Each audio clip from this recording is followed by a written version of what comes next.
Hello दोस्तों, मेरा नाम है मनीष और आप देख रहे हैं कॉमर्स क्लब। पिछले क्लासेस में हम लोगों ने क्या पढ़ा था कि रिवैल्यूएशन अकाउंट का जर्नल एंट्री कैसे करते हैं। रिवैल्यूएशन अकाउंट का जर्नल एंट्री कैसे करते हैं आज हम लोग बताएंगे आपको कि रिवैल्यूएशन अकाउंट कैसे बनाते हैं। कुछ नहीं है रिवैल्यूएशन अकाउंट, अगर आपको जर्नल एंट्री समझ में आ गया तो उसी का पोस्टिंग करेंगे, रिवैल्यूएशन अकाउंट बन जाएगा। ठीक है, तो छोटा सा चीज है रिवैल्यूएशन अकाउंट, बहुत ही ईजी है, बहुत ही ईजी है, आप आसानी से समझ सकते हैं। ओके, चलिए, नाम है रिवैल्यूएशन अकाउंट। क्या नाम है? Revaluation account. ओके, तो पहला क्या लिखा है? To assets account. हमने ब्रैकेट में क्या लिख दिया कि डिक्रीज इन द एसेट्स, यानी जब एसेट्स के वैल्यू में कमी आएगी तो हम क्या लिखेंगे? To assets. कैसे? तो देखिए, एसेट्स के वैल्यू में अगर कमी आती थी तो क्या लिखते थे हम लोग? Revaluation account debit to assets account, यही लिखते थे। एंट्री, जनरल एंट्री यही था। क्यों? क्योंकि एसेट्स में कमी आती है तो हम लोग क्या करते हैं? क्रेडिट। तो इसका जब पोस्टिंग करेंगे, रिवैल्यूएशन अकाउंट डेबिट में है तो एसेट्स को हम क्या लिखेंगे? डेबिट में। ओके, अब आपको पता चल गया कि डिक्रीज, एसेट्स में कमी होगी तो डेबिट साइड में लिखेंगे, तो एसेट्स में जब इंक्रीज होगा तो क्या किधर लिखेंगे? क्रेडिट साइड में। ओके, लायबिलिटी जब इंक्रीज होगा तो क्या लिखेंगे? टू लायबिलिटी अकाउंट रिवैल्यूएशन के डेबिट साइड में। ये क्या है? ये डेबिट है, ये क्रेडिट है, तो रिवैल्यूएशन अकाउंट के लायबिलिटी साइड में। क्यों? जब भी लायबिलिटी में इंक्रीज होता था तो हम लोग क्या एंट्री लिखते थे? Revaluation account debit to liability account, क्योंकि लायबिलिटी जब भी बढ़ता है तो हम लोग क्या करते हैं? क्रेडिट। तो रिवैल्यूएशन अकाउंट डेबिट में है, लायबिलिटी को भी हम लोग किधर लिखेंगे? डेबिट में। अब आपको ये पता चल गया कि जब भी लायबिलिटी में कोई इंक्रीज होगा तो हम किधर लिखेंगे? टू साइड में, यानी डेबिट साइड में। तो लायबिलिटी में जब भी कमी होगी तो हम किधर लिखेंगे? Bye liability. अनरिकॉर्डेड लायबिलिटी, अगर कोई लायबिलिटी जिसको हमने रिकॉर्ड नहीं किया था अब उसको रिकॉर्ड करना पड़ रहा है तो उसको हम किधर लिखेंगे? उसको हम किधर लिखेंगे? डेबिट साइड में। क्यों?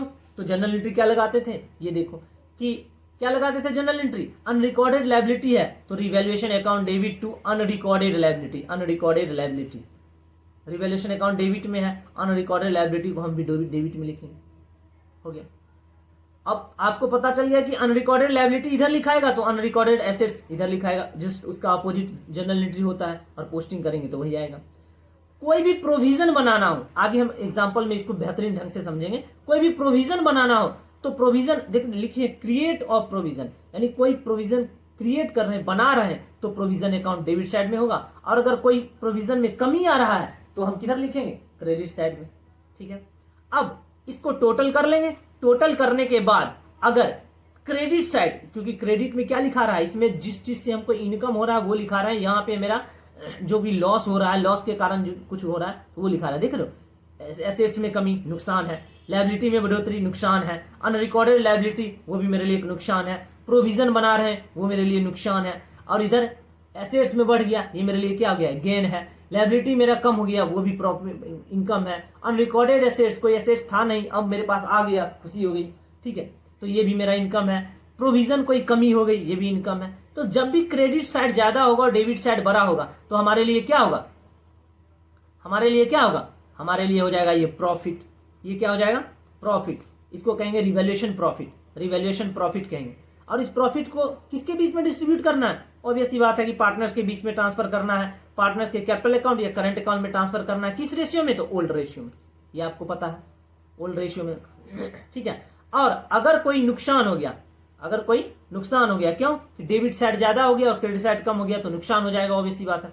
तो इस नुकसान को भी पार्टनर्स के कैपिटल अकाउंट में डालना है और इसके पार्टनर्स के बीच में ओल्ड रेशियो में डिस्ट्रीब्यूट कर देना, ओल्ड रेशियो में डिस्ट्रीब्यूट कर। बस इतना ही सादा रिवैल्यूएशन अकाउंट। रिवैल्यूएशन अकाउंट में कुछ है ही नहीं, आपको सिर्फ जनरल एंट्री समझ में आना चाहिए। पोस्टिंग तो आप खुद भी कर सकते हैं। ये आया कहां से रिवैल्यूएशन अकाउंट? उसी जनरल एंट्री से तो बना है, उसी जनरल एंट्री से बना है। इसीलिए हम कहते थे बेटे जनरल एंट्री सही से पढ़ो और मॉडर्न रूल पे जनरल एंट्री पढ़ो। वो रियल, पर्सनल, नॉमिनल पढ़ोगे ठीक है, वो भी सही है, वो गलत नहीं है, बट कंफ्यूजन वहां पे ज्यादा होगा। और मॉडर्न रूल में कहीं भी कंफ्यूजन नहीं होगा। यहाँ पे आपको देखा ना, मॉडर्न रूल पे ही तो ये बन रहा है, एसेट्स इंक्रीज होगा तो डेबिट होगा, एसेट डिक्रीज होगा तो क्रेडिट होगा। मॉडर्न रूल पे ही चल रहा है। आगे भी आपको जितना भी चीज आएगा मॉडर्न रूल पे ही बेस्ड रहेगा, फिट बैठेगा वहां पे। गोल्डन रूल, ये गोल्डन रूल पे भी पड़ेगा, बट यहाँ पे हल्का आपको समझने में कंफ्यूजन हो सकता है। इन फ्यूचर जब आप जाओगे तो मॉडर्न रूल ही बेहतर होगा आपके लिए, एडवांस रूल जिसको कहते हैं। ठीक है, तो आई होप आपको रिवैल्यूएशन अकाउंट समझ में आ गया होगा। अब नेक्स्ट वीडियोस में हम आपको क्वेश्चन बना के, एक इलस्ट्रेशन बना के दिखाऊंगा, फिर आपको मैं बोलूंगा कि ये क्वेश्चन आप बनाइए। ओके, चलिए।